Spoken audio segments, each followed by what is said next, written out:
that the vast, overwhelming majority of the homes were occupied by younger women and their children.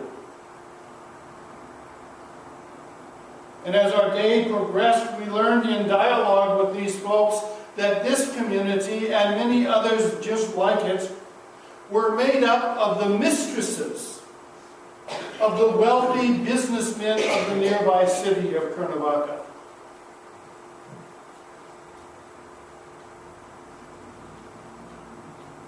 For the women who lived in these communities with their children, it was the only means of survival available to them. But culturally, they were labeled as prostitutes and whores, at worst. If one felt a little generous toward them, you might describe them as kept women. In both of these communities, the popular explanation was that these barrios and these ravine communities, encampments, were filled with lazy and or immoral people. And so you didn't have to pay attention to them. You could simply write them off. They were getting the just rewards of their lifestyle. They got what they deserved. And of course, we have no part in shaping their life.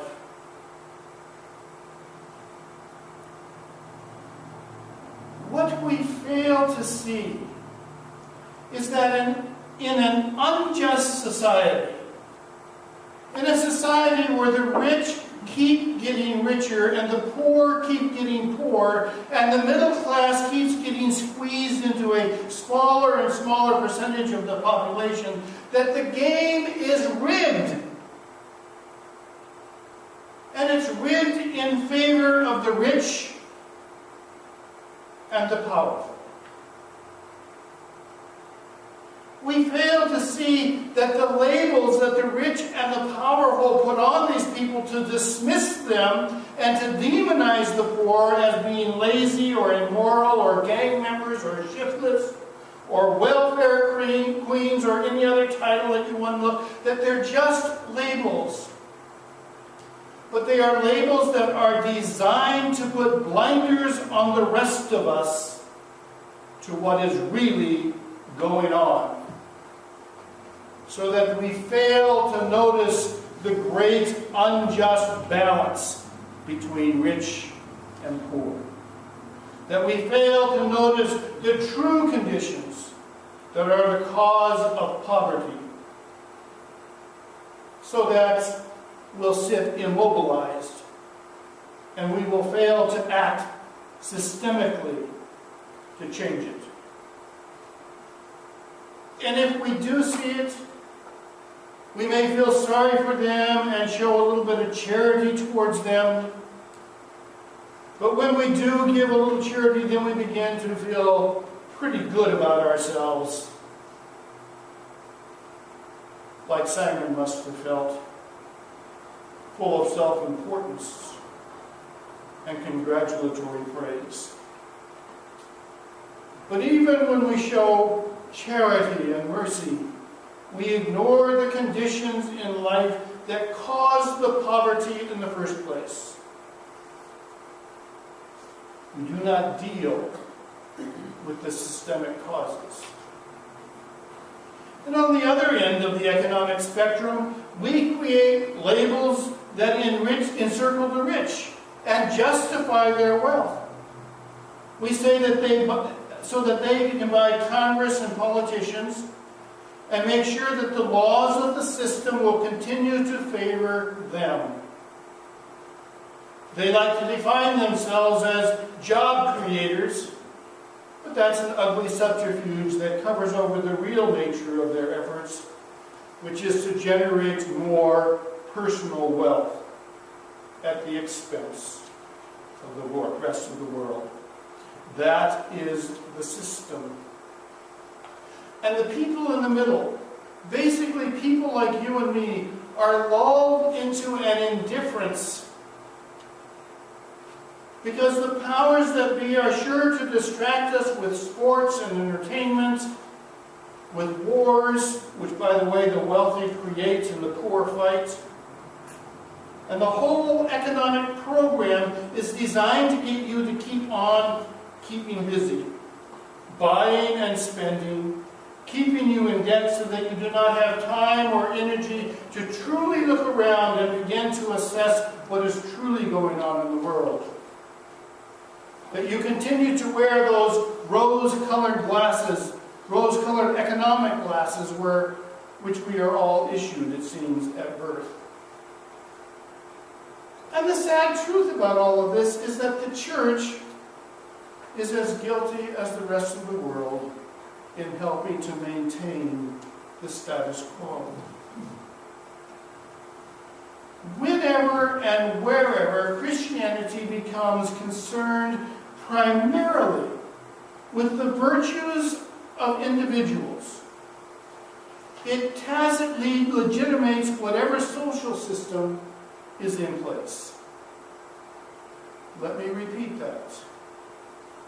Whenever Christianity becomes primarily concerned with the virtue of individuals, it tacitly legitimates whatever social system is in place. And the popular understanding of sin and confession is personal. The popular understanding of the place of confession and worship is that it deals with the virtue of individuals. And it judges them not against God's standards, but against the standards of the world and of the system that is in place. And the way of the world is that the world uses religion to give approval to things as they are. And so it's a supporter of law and order. The ones who end up with the divine, thus one ends up with the right of the divine right of kings. One ends up with the legitimation of the accumulation of wealth by the few, no matter how unjust that accumulation may be.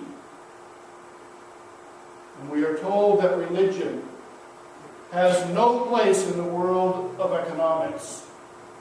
That it is our fiduciary responsibility to make as much as we possibly can make.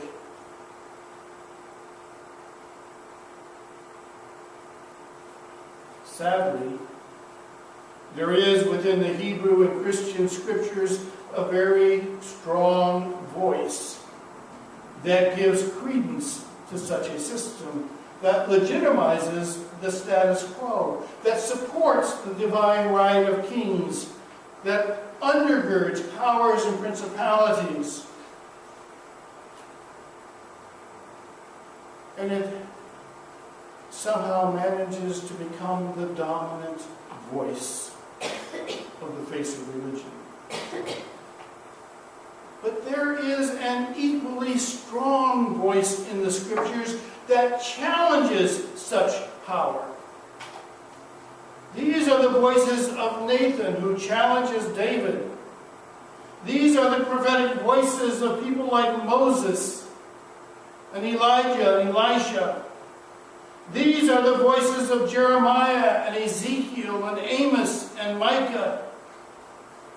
And this is the voice of Jesus. Listen to Amos as he reflects on the religion of his day. I